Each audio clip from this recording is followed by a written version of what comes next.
సర్లే మీ అందరికీ శుభవార్తరా. అమ్మ వచ్చేసింది, నా కాబోయే జీవిత భాగ్యస్వామిరా. పైగా నన్ను చూసి అదే పనిగా నవ్వుతుంది. మన చూసి వైజాగ్ నవ్వింది, నవ్వుకి నాన్న అర్థాలు చెప్తాడు. ఓర్ మోయ్ చౌదరి గారు ఏం చెప్పారా? మన టోబీలు పెట్టుకుని ఉద్యోగాలు వస్తాయన్నారా? పోలీసులు అంటే భయపడిపోయి పారిపోయే వాళ్ళు పోలీసులేవా? అంతా గ్రహ బలం రా. మీరు తలో చేయి వేస్తే నేను ఇంటివాడిని అయిపోతాను రా. సర్లేరా, నేం చేయాలి చెప్పు.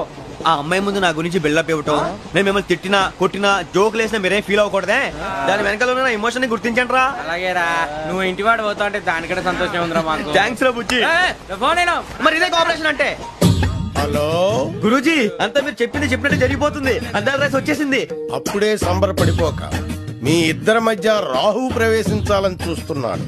వాణ్ణి తప్పిస్తే గాని నీ మార్గం సులువు కాదు. గురూజీ ఖతర్నాకున్నావన్నా. ఏరా నన్ను చూస్తుంటే స్టూడెంట్ లాగే ఉన్నానా? అరే నీ ఇమేజ్ కి స్టూడెంట్ ఏందన్నా ఏమన్నా నమ్ముతారే. కరెక్టే. అందుకే కదా నా కలర్ షర్ట్ వేసి గ్లామర్ ఇచ్చింది. వీళ్ళేంటి అదలా చూస్తున్నారు? ఎందుకు ఫేస్ లో పెట్టినారు?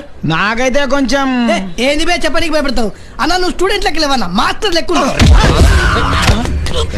అన్న మాస్టర్ లెక్కున్నాడు. కాదు, ఏంటి ఏంటి ఏం లేదన్నా నజర్ దిద్దామంటారు. ఏంది వద్దురా. ఏంట్రా? ఏం లేదన్నా, రోజు పొద్దున్నే లేవగానే ఆరోగ్యం పాడైపోతుంది. వారానికి ఒక్కసారి ఉత్తరం రాయన్న. ఏడుస్తావేంట్రా? నేను అత్తారింటికి వెళ్తాడు. మూడు ఖరాబ్ చేస్తారా? ఈ టైంలో బాటిల్ అన్న నువ్వు బయలుదేరన్న, టైం అవుతుంది. వస్తాను రా.